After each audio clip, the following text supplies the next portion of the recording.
did you get the idea for the trilogy of the Constitution, baseball, and jazz? Well, we interviewed Gerald Early for my baseball film, and that was, in a sort of funny and perverse way, I was beginning to see as the sequel to the Civil War series. And it's sort of a way to understand what we'd become after the Civil War. And there he is saying this amazing statement that the three things that Americans will be remembered for is the Constitution, baseball, and jazz music. And it got me thinking that I didn't know much about jazz, but I was using jazz to make the baseball series come alive, and that I should know something about it. And it was a way to get at the soul of the country.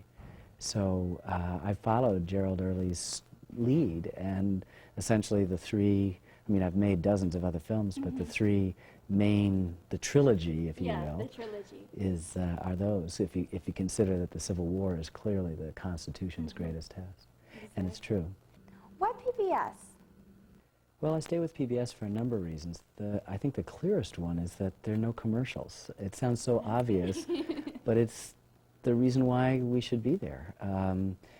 The only thing we have at the end of the day is our attention. That is to say, our ability to focus who we are on a problem or another person. And I would argue that probably the relationships and the work any of us are most proud of are the works that have enjoyed our sustained attention. So what do we say about a television environment where in all but a few handful of stations you interrupt that attention every 8 minutes to sell people 6 or 8 different things? How do you maintain a sense of the value of an attention span in an MTV generation when we mistake the ability of the eye and the brain to read an image at a 24th or less of a second, but not for there to be any real meaning? And meaning accrues in duration. So the fact there are no commercials means that I can tell my story without interruptions. Second, I have a kind of creative freedom, which PBS was willing to give me back when the stakes were really small. But now that the stakes are very high, that creative freedom is a terrific blessing, and nobody tells me to make it longer or shorter. Second of all, TV is a very passive medium. It just happens to us. Public television, as well as public radio, is the only place where we participate. We're required. We need to give. In order for it to be whole, there has to be communication from the rest of us back to the system, and I like that. It keeps us young, it keeps us sort of vibrant, and it's interesting with such a small budget, you know, a fraction of the commercial networks, who has the best news, who has the best public affairs, who has the best science, who has the best children's programming, who has, I'm told, the best history? PBS. Exactly. How did you pick the subject matter for your films? I try to pick subjects that aren't just glorifications of our promise, but opportunities to explore not only our bright side, but our dark side.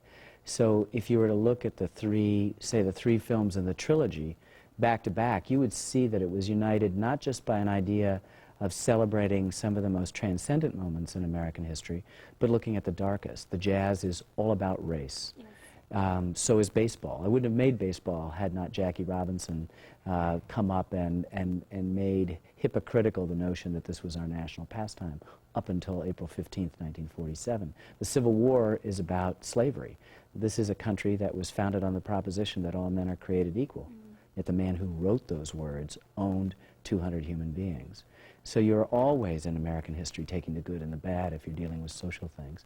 And so in all these instances, the reason why I do these films is not to show just our possibilities, but the way in which we failed ourselves.